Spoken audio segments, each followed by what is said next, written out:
మహబూబ్నగర్ జిల్లా ధర్మాపూర్ పాఠశాలలో పచ్చదనం స్వాగతం పలుకుతుంటుంది. బడిలోకి అడుగుపెట్టింది మొదలు ఎటు చూసినా ఏపుగా పెరిగిన వృక్షాలే దర్శనమిస్తాయి. 12 ఏళ్ల క్రితం అప్పటి ఉపాధ్యాయులు హరిత సంకల్పంతో నాటిన మొక్కలు నేడు శేఖోపశేఖలకు కావలసినంత నీడ, చక్కని ఆహ్లాదాన్ని అందిస్తున్నాయి.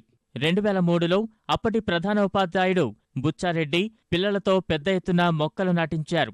ఒక్కో విద్యార్థితో ఒక్కో మొక్క నాటించి వాటి సంరక్షణను ఓ బాధ్యతగా మార్చారు.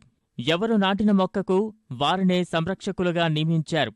ఒక్కో వారం ఒక్కో తరగతి విద్యార్థులు ఉదయం నీళ్లు పోయడంతో పాటు రాలిన ఆకులను ఏరేస్తారు.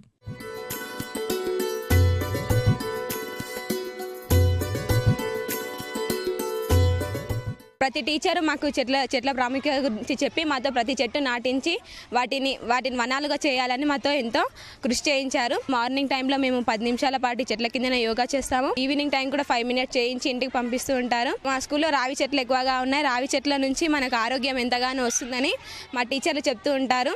ఒక్కొక్క చెట్టు ఒక్కొక్క స్టూడెంట్ నాటి చెట్టు బాధ్యత కూడా తీసుకున్నాము. ఒకళ్ళ చెట్టు ఎండిపోయినా మేము నీళ్ళు సాయంత్రం ఉదయం వచ్చి 8 గంటలకు వచ్చి చెట్లకు నీళ్ళు పోస్తాము. సాయంత్రం పోయేటప్పుడు నీళ్ళు పోస్తాము. ఒకవేళ చెత్త కూడా ఉంటే మేము చెత్త కూడా తీసేస్తాము ఆకుల నుండి. ఇంకా చెట్లు ఉండడం వల్ల మేము ఆరోగ్యంగా కూడా ఉన్నాము. చెట్ల కింద కూర్చొని యోగా చేయడం వల్ల మాకు హెల్త్ కూడా బాగుంది. ప్రస్తుతం ధర్మాపూర్ పాఠశాల ఆవరణలో 300 వరకు చెట్లున్నాయి. ఇందులో 150 వరకు భారీ వృక్షాలుండగా మరో 150 వరకు చిన్న చిన్న పూల మొక్కలున్నాయి. పూల మొక్కలు బడి ఆవరణలో ఉద్యానవనాన్ని తలపిస్తున్నాయి. ఆ చక్కని ఆహ్లాదకర వాతావరణంలో పిల్లలకు విద్యాబుద్ధులు నేర్పుతున్నారు ఉపాధ్యాయులు. ఉదయం, మధ్యాహ్నం ధ్యానం, యోగా నేర్పిస్తున్నారు. ప్రకృతి బడిలో చదవడం వల్ల పిల్లలు ఎలాంటి ఒత్తిడి లేకుండా ఉల్లాసంగా ఉంటున్నారని గురువులు చెబుతున్నారు. నేను ఈ పాఠశాలకి 2011లో వచ్చి రావడం జరిగింది. ప్రతి సంవత్సరం మినిమం ఒక 100 చెట్లను నాటేవారు. వాటిలో కొన్ని ఉండేవి, కొన్ని పోయినాయి. అక్షరవనంతో పాటు హరితవనం లాగా ఉంది సార్.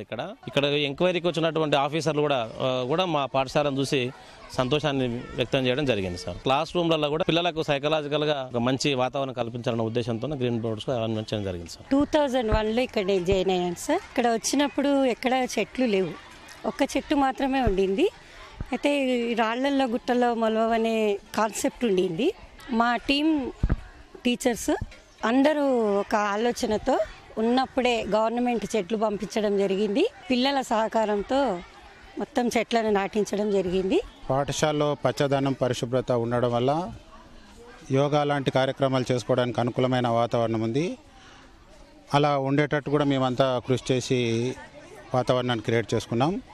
విద్యార్థుల మానసిక వికాసాన్ని చెందడానికి ప్రతిరోజు మా పాఠశాలలో యోగా, సూర్య నమస్కారాలతో పాటు ఆసనాలు వాటితో పాటు ప్రతిరోజు ధ్యానం అనేది జరుగుతూ ఉంటుంది. ప్రస్తుతమున్న పచ్చదనాన్ని మరింత పెంపొందించాలని లక్ష్యంగా పెట్టుకున్నారు ధర్మాపూర్ ప్రభుత్వ పాఠశాల ఉపాధ్యాయులు. మరో 400 మొక్కలు అదనంగా నాటాలని లక్ష్యంగా పెట్టుకున్నారు.